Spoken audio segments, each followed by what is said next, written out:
तुमने चोरी की है, चना उठा ले गए, मैं श्राप देती हूं उस पोटली के चने को, जो खाएगा 50 साल की दरिद्रता उसे प्राप्त होगी। इधर भगवान श्री कृष्ण जी और सुदामा जी जब लकड़ी लेने जा रहे थे, पाट भूल गए थे, गुरु माता ने वही पोटली उठा करके श्री कृष्ण को दिया, श्री कृष्ण जी ने वही पोटली उठा करके सुदामा को दिया। आप यदि ईमानदार व्यक्ति हो ना, और कोई गलत चीज आपके पास आ जाए तो कांपने लगोगे। भक्त के पास एक शराब की बोतल रख दो, जब तक फेंक नहीं देगा तब तक कभी बंद नहीं होगी। सुदामा जी कांपने लगे, पोटली पाकर के आखिर मेरा शरीर इतना व्यग्र क्यों हो रहा है। ध्यान लगाया तो पता चला वो चोरी की पोटली है, श्रापित है। श्री कृष्ण ने हमें दिया कि रख लो, भूख लगेगी तो खा लूंगा। अब यदि मैं वितरण करके खाता हूं तो श्राप कन्हैया को भी लगेगा, और यदि मैं अकेले अकेले खा लेता हूं तो यह श्राप सिर्फ और सिर्फ मुझे लगेगा। दुनिया मुझे चोर कहेगी, बुरा कहेगी, सब सह लूंगा, लेकिन श्री कृष्ण को श्रापित नहीं होने दूंगा। जिस सुदामा ने श्री कृष्ण के लिए इतना बड़ा त्याग किया हो, उस सुदामा को इस देश ने चनाचोर समझा, ये कितने दुर्भाग्य की बात।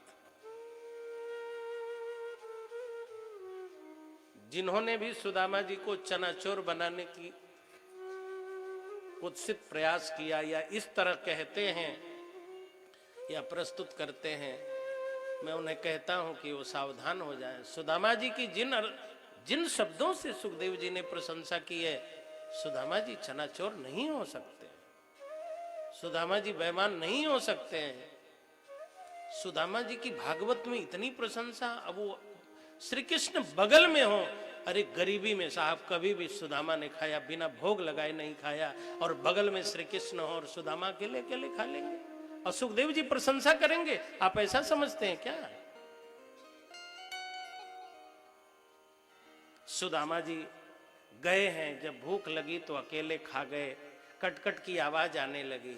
कन्हैया ने पूछा भी आवाज क्यों आ रही है, तो सुदामा जी ने कहा ठंडी के मारे दांत कटकटा रहे। प्रातः काल हुआ, भगवान ने जब मांगा तो सुदामा ने कहा मैंने सब खा लिया। तो भगवान ने कहा कि सुदामा, मित्र से धोखा करना जानते हो?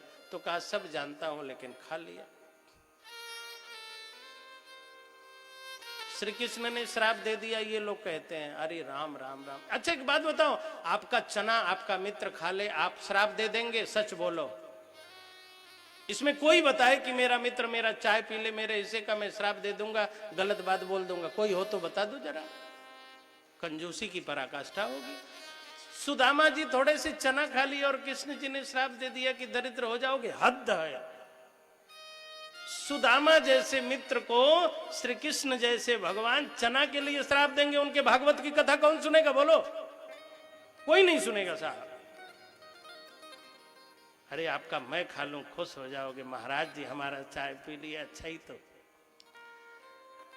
और सुदामा जी खा लिए हों, श्री कृष्ण श्राप दे दिए हों, असंभव, ये संभव ही नहीं हो सकता। श्री कृष्ण ने श्राप नहीं दिया है, श्राप तो उस पूरे चना को था, सुदामा ने खा लिया, लज्जित हुए। अच्छा जरा सोचो, जब गुरुकुल में बच्चों ने सुना होगा तो सुदामा की कितनी हंसी उड़ी होगी, कितनी प्रतिष्ठा गिरी होगी। सुदामा सब सह गए। मैत्री के दो रूप माने गए हैं, विश्वासो मित्र वृत्तिश्च सख्यम द्विविधमीरितम। विश्वास और मित्र वृत्ति, ये सख्य के दो भाव हैं। जब मैत्री में आपको विश्वास नहीं होता है तो वह मैत्री की दशा नहीं होती है। मैत्री में विश्वास होना चाहिए। मुझे कथा स्मरण है, मुझे कथा याद आती है कि दो मित्र कहीं जा रहे थे, जंगल का जब रास्ता आया, जंगल का रास्ता आया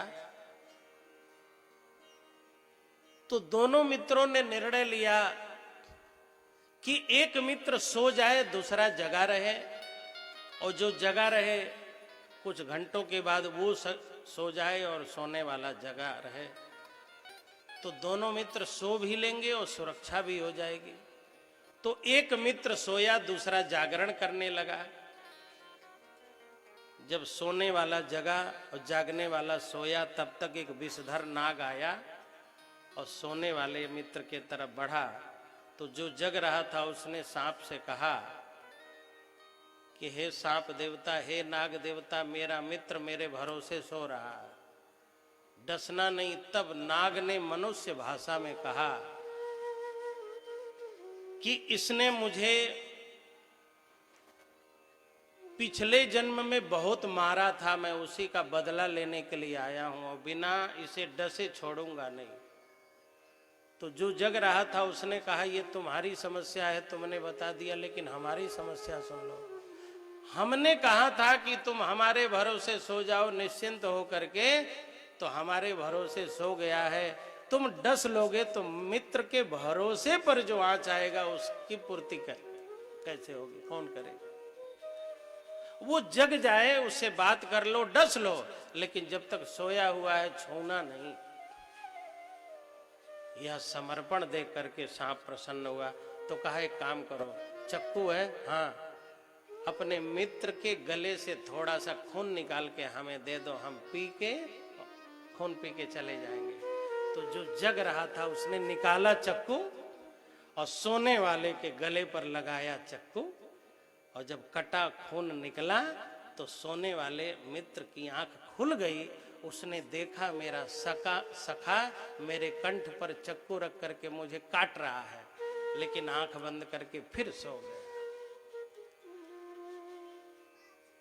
रक्त दिया गया, सांप पिया और चला गया। जगने वाला, सोने वाला मित्र जगा, और जो जग रहा था वो भी लज्जित था कि इसने तो हमें काटते देख लिया था, अब क्या जवाब दूंगा।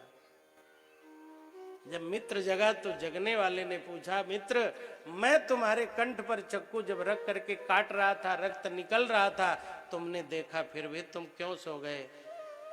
तो जो जिसका गला काटा था उसने कहा, हमें भरोसा था कि हमारा सखा जो भी करेगा मेरे हित में ही करेगा। यदि मेरे कंठ पर चक्कू भी तुमने रखा है तो मेरे हित के लिए ही रखा होगा। इसको कहते हैं, यही है सख्य के दो भेद, विश्वास और मित्र वृत्ति। मैत्री कहते हैं जब आप किसी को दोष से, दुर्गुण से, दुख से हटाते हैं। जब आप किसी मित्र के लिए प्रेरित करते हैं, ऐसा काम मत करो, गलत काम मत करो, तब ये मैत्री होती है। और जब आप विश्वास करते हैं तो यही विश्वास होता है। सुदामा जी को उसी श्राप के कारण गरीबी मिली थी। भगवान ने कहा था, सुदामा, तुमने हमें बचाया, तुम्हारे पोटली ग्रहण करने के कारण मैं तो द्वारकाधीश बनूंगा, लेकिन तुम तो झोपड़ी के राजा बनोगे। लेकिन जब समय बीत जाएगा तो आना, त्रैलोक्य का एक लोक मेरे पास रहेगा और दो लोक तुम्हारे पास रहेगा। जिस दिन तुम मेरे द्वार पर आओगे, चरण धोऊंगा, और जो तुमने हमारे ऊपर करुणा और कृपा की है, चरण धो करके मैं तुम्हारा स्वागत करूंगा। और भागवत में लिखा जाएगा कि ब्रह्म ने, परमात्मा ने सुदामा का चरण धोया। ये जाति के कारण नहीं हुआ है, ये समर्पण के कारण हुआ है। सुदामा जी पोटली लेके द्वारकाधीश के द्वार पर खड़े हैं। सेवकों ने कहा, महाराज पोटली में क्या है? सुदामा जी ने कहा, जो लिया था वही पोटली वापस करने जा रहा है। मैंने पोटली खाई थी, अब पोटली वापस करने जा रहा हूं। प्रभु जी के द्वार सुदामा, प्रभु जी के द्वार सुदामा, हरि जी के द्वार सुदामा आयो, हरि जी के द्वार सुदामा आयो। मन हो गरीबी मानो गरीबी ने ब्राह्मण का वेश बना लिया। मनहु गरीबी विप्र रूप धरी, मनहु गरीबी विप्र रूप धरी, दीन दशा दर्शाए, ओ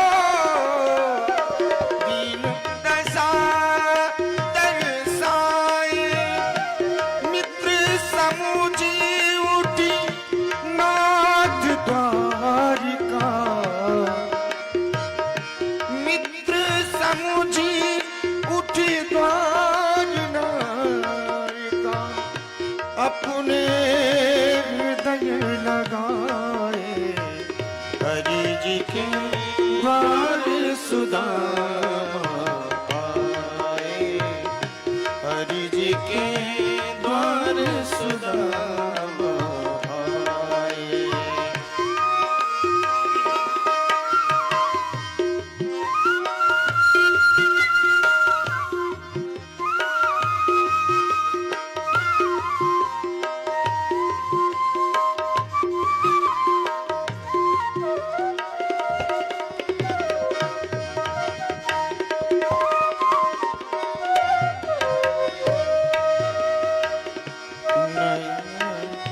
नयन नीर से पद प्रछाने, नयन सुदामा जी द्वारकाधीश के द्वार पर पधारे हैं। द्वारपालों ने रोका नहीं। हम लोग जो भजन गाते हैं, अरे द्वारपालों कहो जा, वो तो भक्तों के मनोरंजन के लिए गाते हैं। जय विजय ने रोका था, 3 जन्मों तक निशाचर बनना पड़ा था। तब से भगवान ने कहा अब मेरे दरबार में भक्तों और संतों को कोई रोकेगा नहीं, और जो रोकेगा निशाचर बनने को तैयार है तो कौन रोके। किसी द्वारपाल ने नहीं रोका। हाँ, रोका जाता था ब्रह्मा जी को। ब्रह्मन अत्र पुरद्विषा सह पुरम पीठम निषीदम छड़म, ब्रह्मा जी को रोक दिया जाता था। ब्रह्मा जी बाहर बैठिए, द्वारकाधीश से 3 घंटे बाद आपकी भेंट होगी। शंकर जी कुर्सी पर बाहर बैठिए, 2 घंटे बाद प्रभु मिलेंगे। इंद्र चंद्र कुबेर आए हैं, लाइन लगा करके चलो बाहर खड़े हो। ब्रह्मा जी, शिव जी और देवताओं को लाइन लगानी पड़ती थी, प्रतीक्षा करनी पड़ती थी। लेकिन परमहंसों के लिए उनका द्वार कभी बंद नहीं हुआ। उन्हें पूछने की जरूरत नहीं थी। सुखदेव जी महाराज कहते हैं, सुदामा जी ने देखा कि श्री कृष्ण प्रथम, द्वितीय, तृतीय कक्षा में, मतलब 1 कोठरी 2 कोठरी, तीसरी कोठरी में अंदर रुक्मणी जी के साथ बैठे हैं। प्रिया पर्यंकमास्थितः तम विलोक्याच्युतो दूरात्, सुदामा जी ने देखा अच्युत को। भगवान का एक नाम है अच्युत। न च्यवते स्वरूपात यह स अच्युतः, जो अपने स्वरूप से कभी गिरता नहीं है, जो अपने स्वभाव से, कभी संस्कार से गिरता नहीं है, उसी का नाम है अच्युत। दूसरा होता तो भूल गया होता, दूसरा होता तो बिल्कुल भूल गया होता कि ये कोई है जो मेरे हिस्से का श्रापित अन्न खाया है। लेकिन भगवान अच्युत हैं। यहां सुखदेव जी ने भगवान को अच्युत कहा है, क्योंकि भगवान के लिए कोई कुछ करता है तो भगवान उसे कभी भूलते नहीं हैं। द्रुपद और द्रोणाचार्य की कथाएं प्रसिद्ध हैं कि द्रुपद द्रोणाचार्य मित्र थे, लेकिन द्रुपद भूल गए थे जब द्रोणाचार्य जी उनके यहां गए, एकदम भूल गए थे। लेकिन भगवान अच्युत हैं, भगवान भूले नहीं। सुदामा जी ने देखा प्रिया पर्यंकमास्थितः। अच्छा, आप लोग जरा बताइए, आप पत्नी के साथ बैठे हो और कोई दोस्त पहुंच जाए तो पारा गर्म होगा कि नहीं? प्रिया के साथ मतलब पत्नी के साथ आप बेडरूम में बैठे हो, वेटिंग रूम में नहीं, बेडरूम में बैठे हो, और कोई घुस जाए, पहुंच जाए मित्र, तो बहुत क्रोध लगता है। यार यहां तक चले यार, बाहर नहीं बैठ सकते थे। पारा एकदम चढ़ जाएगा। लेकिन सुदामा जी को देख करके भगवान श्री कृष्ण दौड़ पड़े। तो रुक्मिणी जी ने कहा, क्या हमसे भी कोई महत्वपूर्ण विशिष्ट व्यक्ति आ गया जिसे लेने चले गए? भगवान ने कहा, ये तो बाद में बताएंगे, टाइम नहीं है। अच्छा, स्त्री की जब उपेक्षा होती है तो बहुत नाराज होती है। उद्धव जी दौड़े, पीतांबरी गिर गई, भगवान दौड़ते हुए आए और सुदामा जी को हृदय से लगा लिए, रोने लगे। सुदामा, ये जो मेरा वैभव है ये तेरी करुणा और कृपा के कारण। यदि आप कुछ बड़े हो, पढ़े हो, महान बने हो तो जरूर आपके पीछे किसी न किसी की करुणा, कृपा, किसी न किसी ने सहारा आपको जरूर दिया होगा। ध्रुव यदि बने तो नारद जी और सुनीति की करुणा कृपा है। प्रहलाद यदि बने कुछ तो ये कयाधु की कृपा है। वाल्मीकि यदि कुछ बने तो ये सप्तर्षियों की कृपा है। सुखदेव अच्छे हैं तो ये वेदव्यास की कृपा है। बिना कृपा और करुणा के कोई अच्छा नहीं हो सकता। भगवान श्री कृष्ण रोने लगे, अंदर लाए। जब सुदामा जी के चरणों के विवाह को देखा और कांटों को देखा, तब तो भगवान श्री कृष्ण फफक फफक के रोने लगे। सुदामा, ये जो तुम्हारे चरणों में कांटे गड़े हैं, ये जो खून बहा है, यदि तुमने वितरण कर दिया होता तो जो तुम्हारी स्थिति है वही मेरी भी स्थिति होती। आज द्वारका में हम ना होते, जंगल में होते। लेकिन सुदामा, तुमने सारे चने अकेले खा करके गरीबी का वरण किया, मुझे द्वारकाधीश बनाया। है तुम्हारी कृपा है सुदामा, तुम्हारी करुणा है सुदामा। 16,108 पत्नियों के सामने श्री कृष्ण सुदामा की महिमा गाते हैं और हाथ जोड़ के कहते हैं, सुदामा, आज जो भी मैं हूं सब तुम्हारी कृपा और करुणा के कारण। जीव पर ब्रह्म की कृपा बरसी है और शिव पर मित्र की कृपा बरसी है। जीव पर ब्रह्म की करुणा बरसी है और कृष्ण पर सुदामा की करुणा बरसी। भगवान ने सिंहासन पर बैठाया। मर्यादा नहीं है कि राजा अपने सिंहासन पर किसी को बैठाए, नहीं, राजा के सिंहासन पर राजा ही बैठ सकते हैं, राजा का कोई परिवार भी नहीं बैठ सकता। लेकिन भगवान ने सुदामा जी को सिंहासन पर बिठाया। क्यों? ये सिंहासन सुदामा का ही था। यदि सुदामा जी अकेले अकेले खिला दिए होते तो श्री कृष्ण तो खा ही लेते, तो सिंहासन कैसे मिलता है? भगवान के ऊपर भी श्राप लगा है। भगवान ने उच्चासन पर बिठाया, परात मंगाया, गंगा जल मंगाया, लेकिन गंगा जल से चरण नहीं धोया गया, भगवान के नेत्रों के जल से चरण धोया गया। पानी परात को हाथ छुयो नहीं, नैनन के जल सो पग धोयो।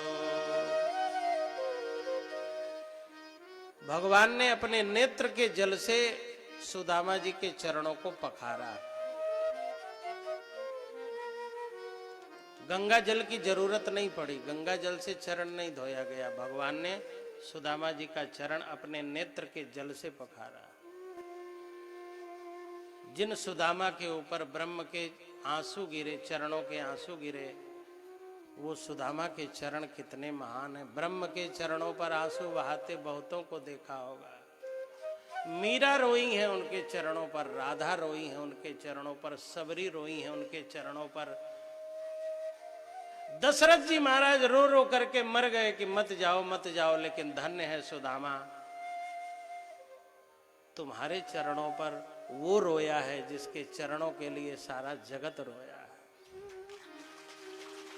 तुम कितने महान हो, तुम्हारा चरण कितना महान है। इसीलिए ब्राह्मणों के चरण छुए जाते हैं, क्योंकि ये सुदामा उसी बिरादरी से आता है जिस बिरादरी के चरण पर ब्रह्म भी लोटपोट हुए हैं और जिस चरण को ब्रह्म ने अपने आंसुओं से धोया। इसलिए ब्राह्मणों के चरणों की बड़ी महिमा है। चरण उसी के पूजे जाते हैं जिसका आचरण अच्छा है, और सुदामा का आचरण अच्छा था, इसीलिए सुदामा के चरण भी अच्छे थे। यदि आचरण गड़बड़ हो गया तो चरण पूजे नहीं जाएंगे। रावण का चरण आचरण खराब था, इसलिए रावण के चरण नहीं पूजे गए। श्री राम के, श्री कृष्ण के, सुदामा के आचरण अच्छे थे, इसलिए उनके चरण की पूजा हुई। जिनके भी चरण पूजे जाते हैं, चाहे ब्राह्मण हो, चाहे क्षत्रिय हो, चाहे गुरुजन हो, चाहे पूज्य जन हो, जो भी पति का चरण पत्नी छूती है, पिता का चरण पुत्र छूता है, मैं उन सभी लोगों से आग्रह करता हूं, यदि आपका कोई चरण छूता हो तो आचरण अच्छा रखना, ताकि आपके चरण छुए जाते रहें। कहीं ऐसा कोई गलत आचरण न बन जाए कि चरण छूने वाला चरण छूना ही बंद कर दे। चरणों की महिमा तभी तक है जब तक आपके आचरण की महिमा है। आचरण अच्छा होगा तभी चरण छुए जाएंगे। धूपई सुरभिर मित्रम। अच्छा सुनो, चरण धोया, नए कपड़े पहनाए, आरती सजाया, अगरबत्ती दिखाया, धूपम आग्रापयामी दीपम संदर्शयामी नैवेद्यम निवेदयामी। जैसे भक्त लोग देवता की पूजा करते हैं, भगवान 16,108 पत्नियों के बीच में, उद्धव अर्जुन और मित्रों के बीच में, पूरी द्वारका के बीच में, जहां इंद्र चंद्र कुबेर शिव ब्रह्मा साक्षी हैं, वहां सुदामा की आरती भगवान कर रहे हैं। धूपैहि सुरभिर मित्रम प्रदीपावलिभिर्मुदा अर्चित्वा आवेद्य तांबूलम गाम च स्वागतम अब्रवीत। भगवान ने तांबूल समर्पित किया। सुदामा जी तांबूल खाओ, नैवेद्य ग्रहण करो।